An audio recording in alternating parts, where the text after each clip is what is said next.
बिस्मिल्लाहिर्रहमानिर्रहीम। अस्सलाम वालेकुम नाज़रीन। आज मैं बना रही हूँ सरसों का साग। सरसों का साग सर्दियों की एक बहुत ही ख़ास डिश है जो हर घर में बनती है और बहुत पसंद की जाती है। ये मैंने साग लिया है 3 किलो, पालक लिया है 2 किलो। बिल्कुल फ्रेश है साग और पालक। इसमें बाथू भी डलता है, उसकी वजह से इसका टेस्ट और भी ज़्यादा अच्छा हो जाता है। लेकिन अभी बिल्कुल स्टार्ट सीज़न है, इस वजह से बाथू अभी तक आया नहीं। नेक्स्ट टाइम इंशाल्लाह बाथू के साथ बनाएंगे। मैंने साग और पालक को अच्छी तरह साफ़ करके उसको काट लिया बारीक। ये देखें, दोनों चीज़ें मिक्स हैं। और साग को धोना एक अहम काम है। साग को बास्केट में धोने से उससे सही तरह मिट्टी और रेत वगैरह नहीं उतरती, क्योंकि साग ज़मीन में लगता है बिल्कुल नीचे, तो ज़मीन में से उतारा जाता है। ये नहीं है कि इसके बड़े पौधे होते हैं तो चले ऊपर ऊपर से कुछ साफ़ होगा। इस वजह से इसमें मिट्टी वगैरह होती है। तो जब तक खुले मुंह वाले बर्तन में अच्छी तरह ज़्यादा पानी डाल के इसको मल के ना धोया जाए, साग में से मिट्टी और रेत नहीं निकलती। देखें, मैंने भी बड़े पतीले में ज़्यादा पानी लिया है और इसको इस तरह हाथ से मल के धो रही हूँ। और 2 या 3 कम से कम पानी में इसको धोना चाहिए, फिर अच्छी तरह साफ़ होगा। आप इस तरह पतीले में या किसी भी खुले मुंह वाले बर्तन में जब धोएं और पानी आप वेस्ट करेंगे इसका, तो आपको नज़र आएगा कि नीचे रेत या मिट्टी जो भी होती है वो बैठ जाती है। तो बास्केट में धोने से ये इतना अच्छा साफ़ नहीं होता। ये देखें, ये मैं आपको दिखा रही हूँ। ये देखें, नीचे बिल्कुल बारीक रेत मिट्टी वगैरह है। तो जब तक इसको इस तरह अच्छी तरह साफ़ ना करें, ये सही से साफ़ नहीं होता। ये साग को मैंने अब बॉईल करने के लिए रख दिया है। पालक और साग दोनों चीज़ें हैं, और साग भी कम से कम 3 से 4 घंटे इसको लगते हैं पकने में। जब तक इसका कलर चेंज नहीं होता, कुछ लोग बहुत होता है कि जी हम जल्दी जल्दी खाना बना लेते हैं, लेकिन इसमें कच्चापन रह जाता है।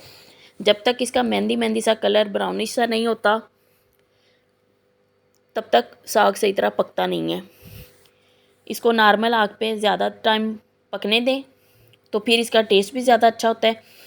ये देखिए, अब मैं चेक कर रही हूँ, इसको तकरीबन 3 से 3.5 घंटे हो गए हैं पकते हुए। साग गल गया है।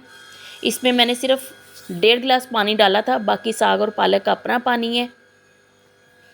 चूँकि साग बिल्कुल अभी सीज़न स्टार्ट का है, इस वजह से मैं इसमें से पानी निकाल रही हूँ कि ये ना हो कि इसमें हल्की सी कड़वाहट हो। ये पानी निकालने के बाद उसको मैंने परात में डाल दिया ताकि ये थोड़ा सा ठंडा हो जाए।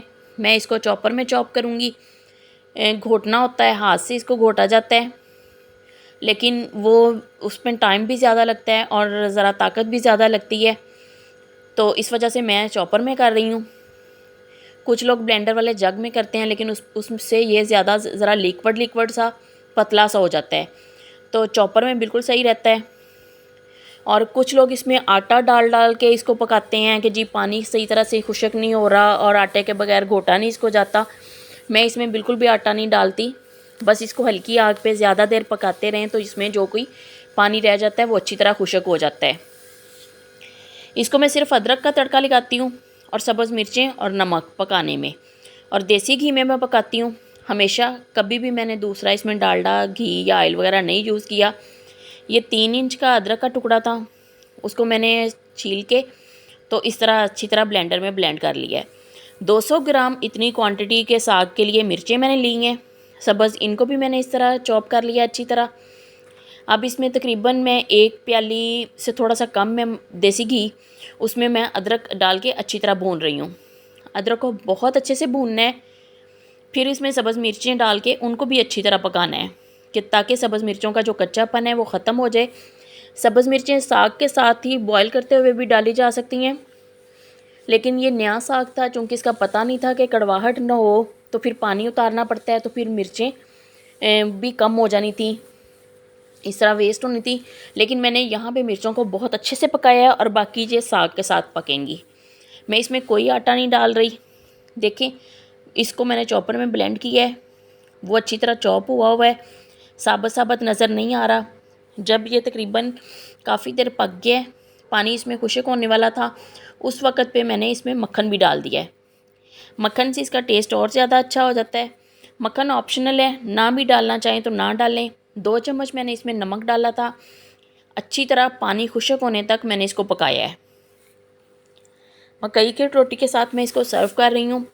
साग सफ़ेद चावलों के साथ, मकई की रोटी के साथ, सादा रोटी गंदम की और पराठे के साथ, सबके साथ इसका इतना ही टेस्ट होता है। और मेरे सर्कल में मेरे हाथ का साग बहुत पसंद किया जाता है। आप ज़रूर ट्राई कीजिएगा मेरे तरीके से और मुझे बताइएगा कमेंट्स में कि आपको मेरे तरीके से साग बनाना कैसा लगा, कैसा आपने टेस्ट किया तो आपको कैसा लगा है। इसके साथ ही मेरे चैनल को सब्सक्राइब और लाइक करना भी मत भूलें। मुझे इजाज़त दें। अल्लाह हाफिज़।